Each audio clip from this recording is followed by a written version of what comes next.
प्रिय विद्यार्थियों, सुप्रभात। मैं डॉक्टर मनीष मोहन शुक्ला, विभागाध्यक्ष बीएड एम कॉलेज गया।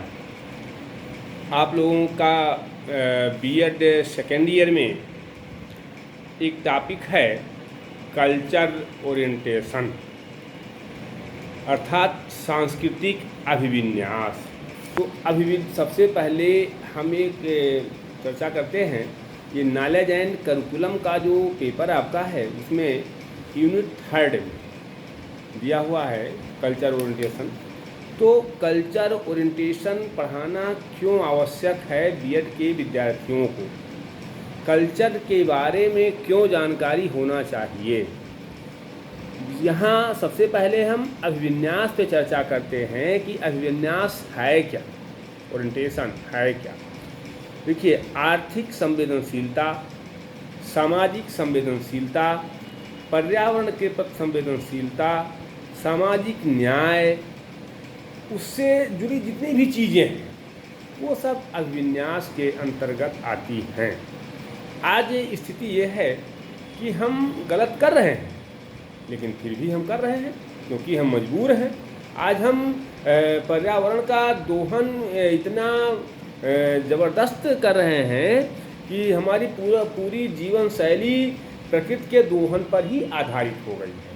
हम अपनी आवश्यकता से ज़्यादा पर्यावरण का दोहन कर रहे हैं, क्योंकि हम इस बात को जानते हैं कि संपूर्ण सृष्टि को 2 भागों में बांटा गया है, जड़ और जंगम। जंगम का आशय है चेतन, और जड़ तो आप जान रहे हैं। जड़ से जंगम का स्थान ऊंचा है, और जंगम रचना में मानव सर्वश्रेष्ठ है। मानव क्यों सर्वश्रेष्ठ है? क्योंकि मानव के पास प्रकृति की अनमोल देन बुद्धि है। अर्थात इसीलिए यजुर्वेद में मानव को अमृतस् पुत्रः कहा गया है। मानव ने अपने ज्ञान शक्ति से अब तक जो कुछ भी उपार्जित किया है वह सब संस्कृति के अंतर्गत आता है। आज हम छोटे छोटे बातों पर चर्चा करते हैं। आज जो मुख्य बिंदु है अभिविन्यास में, जो मुख्य बिंदु है उस पर हम चर्चा नहीं करते हैं। आज हम सांस्कृतिक धरोहर पर चर्चा नहीं करते हैं, सांस्कृतिक बातों जो नैतिक मूल्यों पे चर्चा नहीं करते हैं।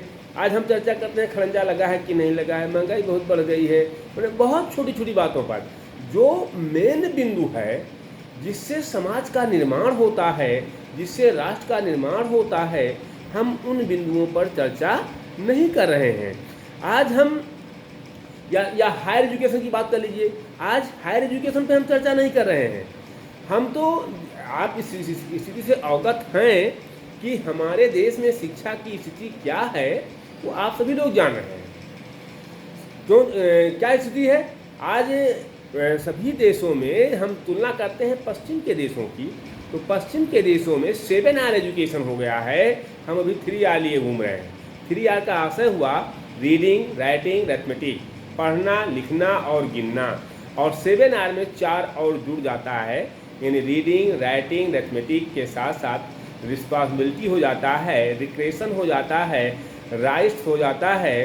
तो ये चीज़ें जो है एंड रिलेशनशिप हो जाता है, ये 4 चीज़ें जुड़ जाती हैं। अब उसमें रीडिंग, राइटिंग, अरिथमेटिक में हम एक चीज़ मान लिए अपना राइट जो है, राइट को हम मान रहे हैं, लेकिन वहीं रिस्पॉन्सिबिलिटीज को हम नहीं मान रहे। आज हम अपनी जिम्मेदारियों का निर्वहन करने से कहीं ना कहीं भाग रहे हैं। संपूर्ण समाज, ये केवल एक व्यक्ति की बात नहीं है, समाज में अधिकांश लोग अपनी रिस्पॉन्सिबिलिटी को पूरा करने से कतरा रहे हैं। तो इसीलिए अभिविन्यास की ज़रूरत पड़ती है कि हम संवेदनशीलता को लोगों को बताएं, हम पर्यावरण के प्रति लोगों को जागरूक करें, हम सामाजिक न्याय के प्रति लोगों को जागरूक करें। सामाजिक न्याय है क्या, पर्यावरण की सुरक्षा कैसे की जाए, तमाम ऐसे बिंदु, एजुकेशन को बढ़ावा कैसे दिया जाए, ये तमाम ऐसे बिंदु हैं जिस पर हमें ज्ञान की बात करने की ज़रूरत है। अब आप यहाँ अगर हम देखते हैं तो ये चीज़ ये समझ में आता है कि संस्कृति को अंग्रेजी में कल्चर कहते हैं, जिसका अर्थ होता है धार्मिक संस्कार। लैटिन भाषा में इसको कल्चुरा शब्द का अर्थ है उपजाना। मरे एक शिक्षा वैज्ञानिक हुए हैं, शिक्षाविद हुए हैं, उन्होंने अपने शब्दकोश में काल्ट शब्द का अर्थ धार्मिक पूजा का विशिष्ट रूप या प्रथा विशेष के रूप में वाह्य उत्सव और कर्म कांड बताया है। अर्थात संस्कृत शब्द में इसका अर्थ है परिष्कृत, रिफाइंड।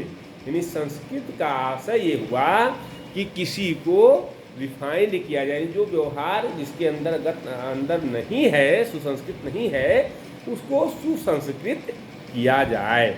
इस प्रकार संस्कृति का संबंध किसी भी ऐसे तत्व से है जो मानव का परिष्कार कर सके।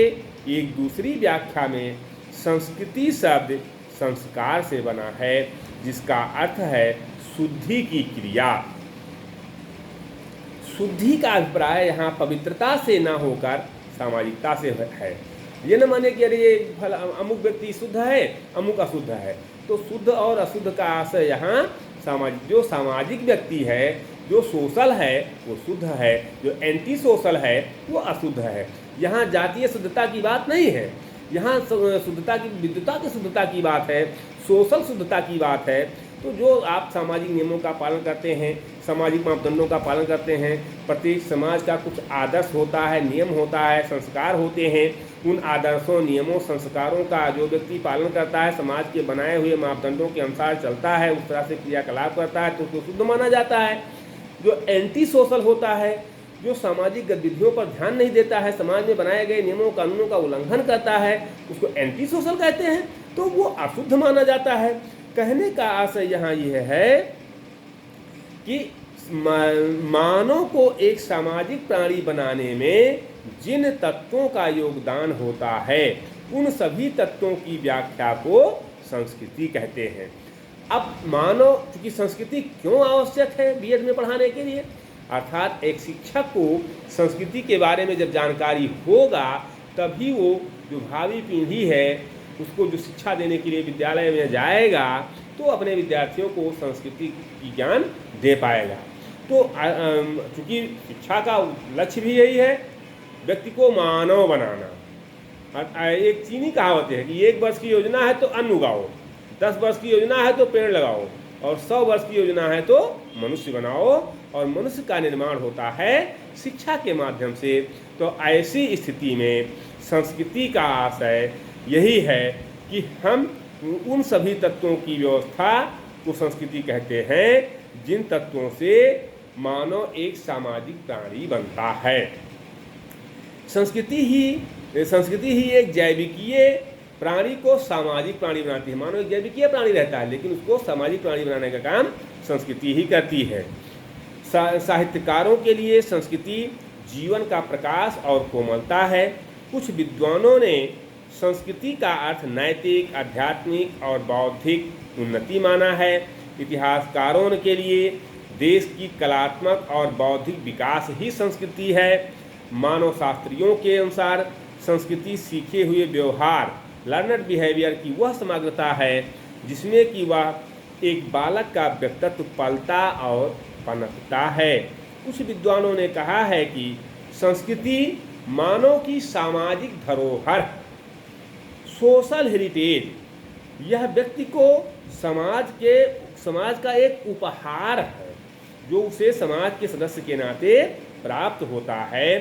संस्कृति समाज का मानव को श्रेष्ठतम वरदान है, बहुत बड़ा वरदान है संस्कृति मानव के लिए। उसे इस प्रकार संस्कृति का अर्थ उन सब कुछ से होता है जिसे मानव अपने सामाजिक जीवन में सीखता है या समाज से प्राप्त करता है, समाज से उसको मिलता है।